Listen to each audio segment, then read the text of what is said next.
Paz do Senhor, metroviários de Cristo, graça e paz, né? Nós queremos aqui iniciar o nosso devocional hoje, sexta-feira. Estamos aqui na sede dos metroviários de Cristo, na Avenida General Serra Martins, número 33, conjunto 27.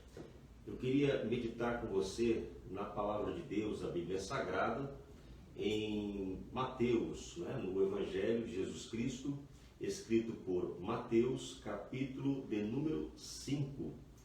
Os primeiros versículos deste capítulo nos diz assim: Vendo as multidões, Jesus subiu ao monte e se assentou.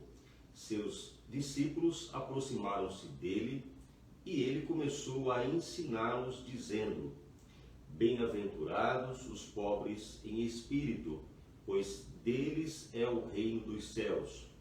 Bem-aventurados os que choram, pois serão consolados. Bem-aventurados os humildes, pois eles receberão a terra por herança. Bem-aventurados os que têm fome e sede de justiça, pois serão satisfeitos. Bem-aventurados os misericordiosos, pois obterão misericórdia. Bem-aventurados os puros de coração, pois verão a Deus. Bem-aventurados os pacificadores, pois serão chamados filhos de Deus. Bem-aventurados os perseguidos por causa da justiça, pois deles é o reino dos céus. Bem-aventurados serão vocês quando, por minha causa, os insultarem, os perseguirem e levantarem todo tipo de calúnia contra vocês. Alegrem-se e regozijem-se, porque grande é a sua recompensa nos céus, pois da mesma forma perseguiram os profetas que viveram antes de vocês. Bom, nós estamos diante de um texto bem conhecido da maioria das pessoas, chamado Sermão do Monte, né? Nós iniciamos aqui no capítulo 5. Evidentemente, tem toda uma narrativa anterior. Essa história, ela se passa ali na Judéia e Jesus ele vai falar aos discípulos e junto com os discípulos acompanhava aquela multidão de pessoas. Nos capítulos anteriores nós vamos ver que Jesus ele havia selecionado os seus discípulos, os seus 12 discípulos, e ele também já estava fazendo curas, ele já estava, de uma certa forma, realizando grandes maravilhas no meio do povo. Era o início do seu ministério. O ambiente que nós estamos presenciando neste discurso, nesse sermão de Jesus, é um ambiente que tem ali os seus discípulos, aqueles que foram selecionados para estarem junto a ele neste ministério, e ali, vamos dizer assim, ao lado daqueles discípulos, ou próximo, aqui não fica claro exatamente qual era a distância deles, estava a multidão sedenta de ouvir aquilo que Jesus tinha para falar. Jesus chamava a atenção daquelas pessoas pela sua postura, pela sua palavra, pelo poder que ele exercia através da sua palavra. Aliás, Cristo, ele é chamado depois no Evangelho escrito por João, de o Verbo de Deus, a palavra de Deus. Então, Cristo era o próprio cumprimento da lei do Senhor. E é interessante que neste ambiente que nós estamos observando, este povo, em geral, era um povo que sofria muito com o Estado romano. Vamos nos lembrar que esse período é o período do Império Romano Ocidental. Então, havia ali um sistema de Estado romano, de governo romano, que era muito terrível sobre os povos que eles dominavam. Entre eles estavam os judeus e demais povos da Ásia Menor. E é interessante que também Lucas ele fala sobre essas bem-aventuranças, mas vamos inicialmente tratar essa questão que Jesus ele está colocando, vamos dizer assim, diante do povo as suas bem-aventuranças, no sentido de felicidades, ou seja, aquele que age daquela maneira é feliz. Então, ele trabalha com a pobreza de espírito. Veja que aqui ele não trata da pobreza material, mas ele trata da pobreza de espírito. Mas ele diz que estes reinarão, terão direito sobre o reino de Deus.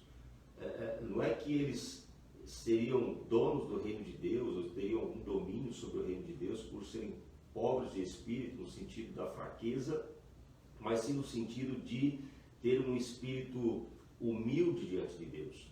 Então a sua humilhação, ela teria uma recompensa diante de Deus.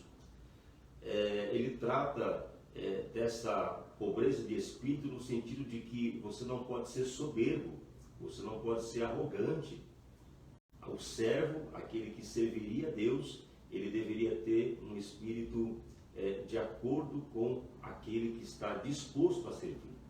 É interessante que ele fala dos humildes, pois receberiam heranças, né? Daqueles que tinham sede de justiça, fome e sede de justiça, né? Usando aqui uma figura de linguagem, porque eles serão satisfeitos, eles seriam saciados, né? Havia muita injustiça naquele tempo, havia muito tipo de coisas que não eram corretas, que eram praticadas contra o povo. Eles não tinham quem os ouvisse e quem os defendessem dos problemas que eles sofriam. Mas Jesus promete a eles que eles seriam saciados. Aqueles que eram misericordiosos, aqueles que tratavam com um olhar de misericórdia, também alcançariam suas bem-aventuranças. Aqueles que tinham um coração puro, também veriam a Deus. Pureza de coração, um coração sem máculas, sem manchas. Aqueles que procuravam ser pacificadores, também serão chamados filhos de Deus. Então, aqueles que buscavam a paz e não a guerra, aqueles que buscavam tratar todas as pessoas de maneira a serem pacificadores, a serem, de alguma maneira, trazer a paz, trazer a tranquilidade e não a guerra, e não o combate, e não a disputa diária.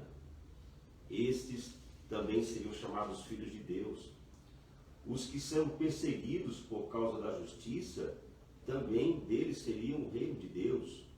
Eles teriam também o direito deste reino de Deus, o direito de participar das benesses do reino de Deus, porque sofreriam a perseguição por causa da justiça, ou seja, por serem justos, por serem corretos, por andarem de acordo com a lei de Deus e a vontade de Deus, seriam perseguidos.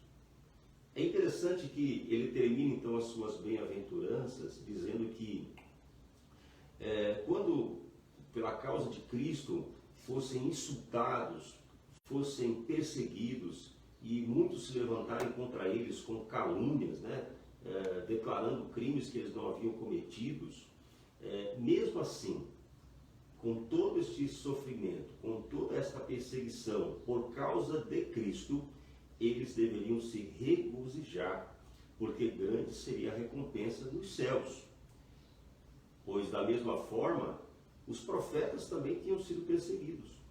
Então, a recompensa que Cristo estava oferecendo para eles não era naquele tempo, imediatamente, mas sim uma recompensa que viria na sua posteridade, pós-morte, ou viria de uma outra maneira, quando Cristo os resgatasse deste mundo vil.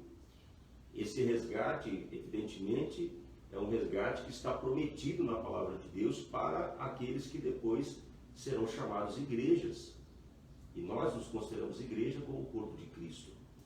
Agora veja, o irmão Lucas, escrevendo também sobre este assunto, ele, no capítulo de número 6, escrevendo o Evangelho de Jesus Cristo, Lucas, no capítulo de número 6, verso 17 em diante, ele diz o seguinte: Jesus desceu com eles e parou num lugar plano.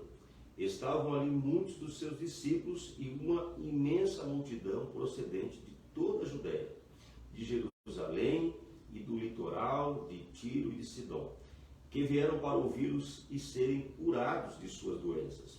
Os que eram perturbados por espíritos imundos ficaram curados, e todos procuravam tocar nele, porque dele saía poder que curava todos.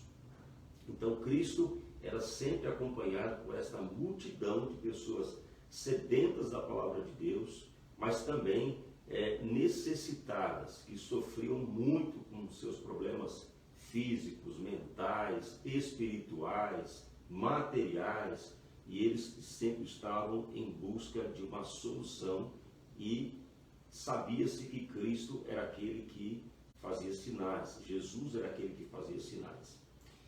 Verso 20, olhando para os seus discípulos, ele disse: bem-aventurados vocês os pobres, pois a vocês pertencem o reino de Deus.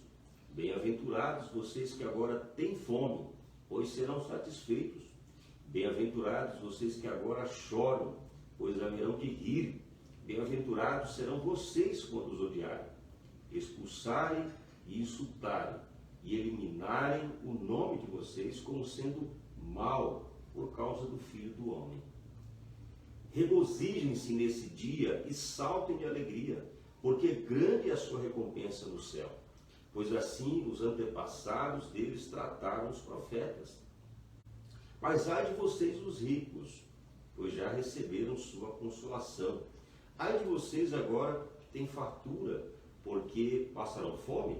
Ai de vocês que agora riem, pois haverão de se lamentar e chorar. Ai de vocês quando todos falarem bem de vocês, pois assim os antepassados deles trataram os falsos profetas. Mas eu digo a vocês que estão me ouvindo: amem os seus inimigos, façam o bem aos que os odeiam, abençoem os que os amaldiçoam, orem por aqueles que os maltratam. Se alguém bater em você numa face, ofereça-lhe também a outra. Se alguém tirar de você a capa, não impeça de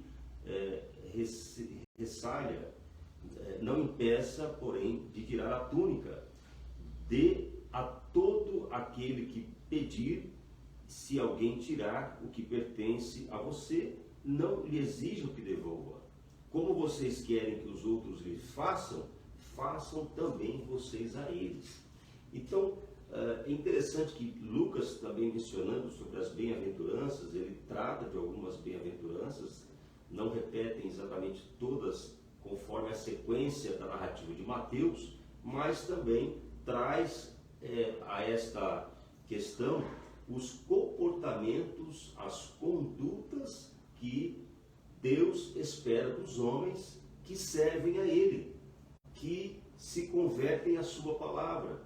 Comportamentos que muitas vezes, para os demais, daqueles que não servem a Deus, eram considerados comportamentos que não traz benefícios. Mas veja que Cristo, tratando de alguns casos, veja que Ele não está condenando ricos, nem está condenando aqueles que têm fartura, e nem está condenando aqueles que eram alegres, mas estava condenando, na verdade, a atitude permissiva dos ricos, a atitude daqueles que riam daqueles que passavam por dificuldades. Então, enquanto uns passavam dificuldades, pobrezas e misérias, enquanto uns sofriam grande perseguição, enquanto uns e outros eram cobrados por altos impostos de maneira injusta, de maneira irregular, de maneira fraudulenta, outros enriqueciam-se às custas destes, né? Então, há uma condenação aqui sobre determinados comportamentos que desagradavam a Deus. Tanto é que Lucas, ele escreve então aqui nas palavras de Jesus, que quando Cristo chama a atenção para que se amem os seus inimigos e façam o bem aos que os odeiam. Então, apesar de eles estarem lhe fazendo mal, eu não posso pagar com a mesma moeda. Eu não posso tirar, por exemplo, a terra, invadir a terra do rico, simplesmente porque eu me considero injustiçado pela sua riqueza. É interessante que ele diz o seguinte, que até aquele que te bater numa face, ofereça-lhe a outra. Não é que você vai ser esbofeteado dos dois lados. Ah, apanhei de um lado, agora bate desse lado. Não é bem isso que ele quer dizer. Oferece a tua outra face. O homem espiritual, ele não devolve com a mesma moeda, ele não é olho por olho, dente por dente. Ele não devolve o tapa do mesmo tamanho que ele recebeu. Muitas vezes a nossa postura diante daqueles que nos batem, diante daqueles que nos ofendem, quando nós, ao contrário deles, devolvemos palavras de pacificação, devolvemos palavras de correção, temos uma postura calma, tranquila e de acordo com a palavra de Deus, então o resultado é que esta agressão ela seja revertida, porque aquele que a praticou se arrependerá de ter praticado contra você, porque você não devolveu a ele com a mesma violência, mas você devolveu a ele com um espírito manso, tranquilo, com uma conduta de acordo com aquele que serve a Deus, com a ética e a moral em que todo cristão deve ter, de ter mansidão, de ter paciência, de ser pacífico, de responder com educação, de responder de uma forma que não ofenda o outro, mas que faça o outro entender que você não é igual a ele, mas que você tem outra postura. E é interessante que, então, ele termina dizendo o seguinte: amem, porém, os seus inimigos e façam-lhe o bem e emprestem a eles sem esperar receber nada de volta. Então, aquele que, empresta ao outro, mesmo que seja um suposto adversário, não deve esperar vingança se caso ele não devolver, porque nós muitas vezes seremos injustiçados. Não receberemos da mesma forma que demos, né? Então muitas vezes não temos aquilo que esperamos, mas isso não pode ser motivo de ódio contra o outro. E é interessante que ele diz o seguinte: então a recompensa que terão será grande a vocês, que serão filhos do Altíssimo, porque ele é bondoso para com os ingratos e maus. Sejam misericordiosos, assim como o Pai de vocês é misericordioso. No verso 30, eu acho bem interessante, ele diz o seguinte: dê a todo aquele que pedir, e se alguém tirar o que pertence a você, não lhe exijam que o devolva. Como vocês querem que os outros lhe façam, façam também vocês a eles. Então, é a reciprocidade das nossas atitudes. Seja de uma outra maneira a sua atitude. A reciprocidade ela não pode ser do mesmo caráter, da mesma gravidade. Eu posso ser recíproco com uma palavra de paz, com uma palavra de calma, de pacificação, convencendo ao outro que a atitude dele foi extremamente danosa para mim, mas que eu não vou devolvê-lo da mesma forma, porque eu não tenho um espírito mau e eu não carrego comigo esse mau caráter, mas eu carrego comigo, ou eu levo comigo o testemunho de Cristo, como Paulo nos ensina, a mente de Cristo. Então, que essa palavra ela fique em nossos corações, lembrando de que Jesus ele procurou ter uma atitude diferente daquelas pessoas que andavam pelo mundo vagando sem ter um compromisso com Deus, sem ter um objetivo claro para com a sua vida espiritual.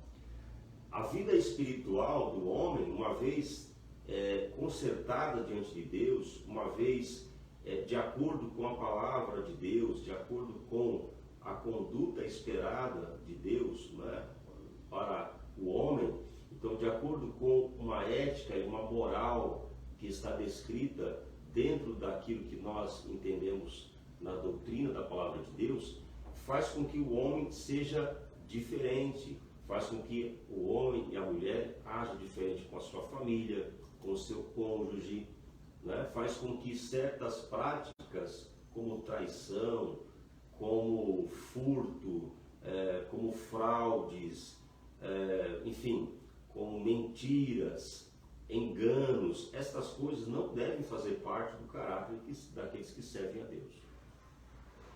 É assim que nós acreditamos, que Deus pode mudar a nossa maneira de viver, que Deus, ele transforma o nosso caráter do homem velho, ou seja, do ser humano que praticavam as coisas antigas e que eram desagradáveis a Deus, inclusive aos homens, muitas vezes com suas práticas ilegais e enganosas, para um homem novo, para um ser humano transformado, para um ser humano que foi renovado pelo Espírito Santo de Deus, onde nele habita o Espírito Santo de Deus e controla suas atitudes segundo a vontade e segundo o propósito de Deus.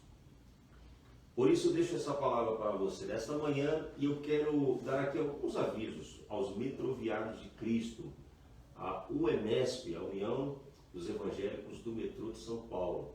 Nós temos o nosso canal no YouTube, Metroviários de Cristo UEMESP. Você pode ali estar assistindo às nossas lives e podcast.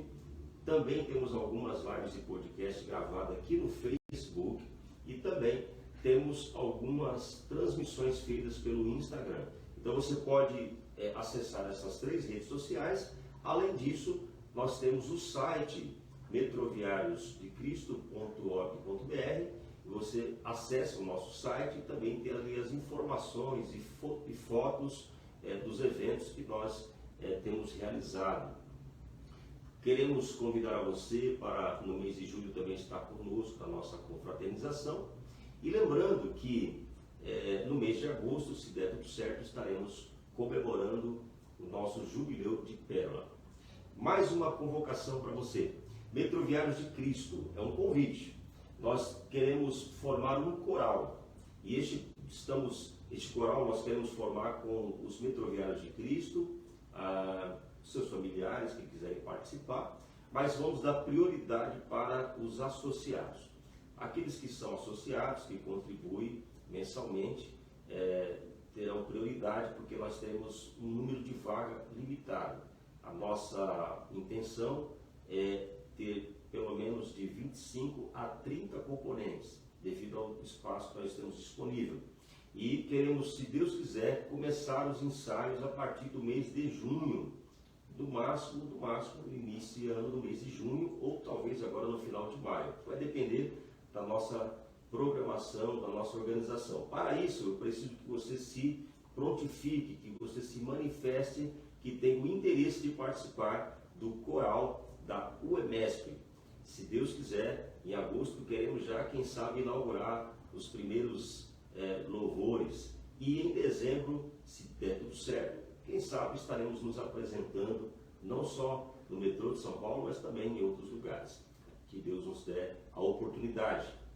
Então, participe, mande a sua manifestação de interesse para que possamos nos organizar e que possamos fazer esta programação.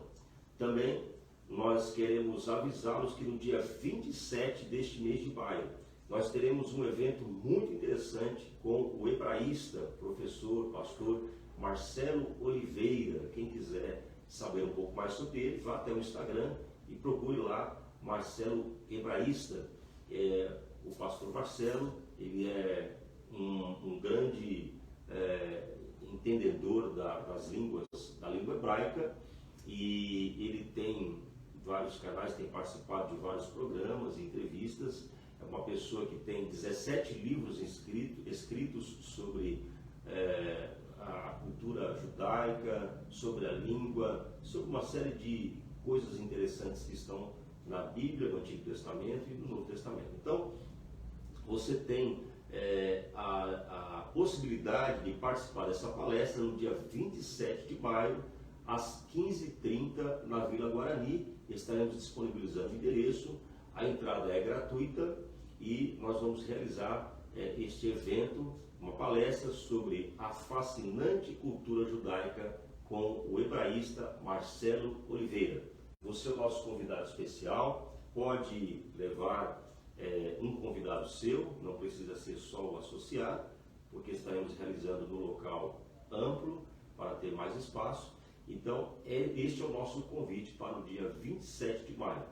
Grande abraço a todos vocês. Eu quero aqui encerrar com uma oração, lembrando que nós temos um grupo de oração no WhatsApp e os associados que quiserem participar, mandem para nós o seu interesse, porque você será incluído neste grupo. Já temos lá uma quantidade de pessoas, todos os dias fazem uma oração gravada em áudio e deixa disponível para o nosso grupo, e durante o dia este grupo está apresentando as causas que são levadas para o grupo de oração. Eu quero orar com você nesta manhã, pedir a Deus pela sua vida e pela sua família. O nosso objetivo do grupo de oração do mês de maio é a família. Inclusive temos agora o Dia das Mães. O Dia das Mães são todos os dias, mas oficialmente, digamos no calendário, as pessoas estarão comemorando no próximo domingo. Então nós vamos orar também pelas mães. A família é uma instituição sagrada. Deus criou a família. Deus criou o homem, criou a mulher, uniu o homem e a mulher em comunhão, em união, em matrimônio. Eles geram filhos a partir de uma bênção que Deus deu a eles, está lá em Gênesis. Então, Deus os abençoou para que eles frutificassem e multiplicassem. Então, a junção, a união, através do amor do homem e da mulher, faz com que eles gerem filhos e a partir daí surgem as famílias da terra. Então, foi assim que os seres humanos surgiram na terra. E se estamos aqui hoje, é graças a esta instituição sagrada criada por Deus, chamada família. Eu quero orar com você. Senhor Deus e Pai, eu quero pedir ao Senhor pela vida daqueles que estão nos assistindo nesta live, pelos metroviários de Cristo, pelos seus familiares, pelos nossos amigos, pelos nossos irmãos em Cristo. Queremos pedir ao Senhor pelas famílias dos metroviários de Cristo e também por todas as famílias, pelas mães que têm trabalhado todos os dias, que têm se esforçado para cuidar dos filhos, por aquelas mães que talvez já não tenha mais o seu esposo, por algum motivo que tenha acontecido. Que Deus tenha misericórdia e ajude-as para que elas possam ter força e coragem para cuidar daqueles que estão debaixo da sua responsabilidade. Aquelas que não são mães, mas que desejam, Senhor, que Tu possa abrir a sua madre, que Tu possa conceder-lhe esta bênção, que haja um casamento frutífero, que haja uma união diante de Deus com o amor verdadeiro, com o amor sincero. Senhor, que as Tuas famílias sejam unidas, que as famílias da terra estejam diante do Teu propósito, que os filhos sejam obedientes aos pais, e que os pais sejam aqueles que exercem autoridade sobre os seus filhos, cuidando e zelando pela sua família e também dando a educação que eles precisam. Senhor, livra-nos do mal, livra-nos deste mal que nos rodeia, livra-nos das artimanhas do inimigo, livra-nos, Senhor, do pecado, livra-nos, ó Pai, do mau caratismo, livra-nos da mal atitude, da imoralidade e nos guia, Senhor, conforme o Teu Espírito Santo. A Ti toda a honra e toda a glória, ao Teu nome nós honramos, a Cristo nós declaramos que é Rei e Majestade sobre nós e sobre toda a terra. Queremos, ó Deus, nos colocar nas Tuas mãos nesta manhã e Te agradecer, sabendo que Tu tens bênçãos para as nossas vidas e livramento todos os dias. Por isso somos gratos a Ti, sempre, devemos ser gratos a Ti, porque sabemos que Tu tem cuidado de nós. Em nome de Jesus, eu quero Te agradecer, agora e para todos sempre. Amém. Deus abençoe a todos, que Deus continue presente na sua vida e também abençoando a sua família. Muito obrigado.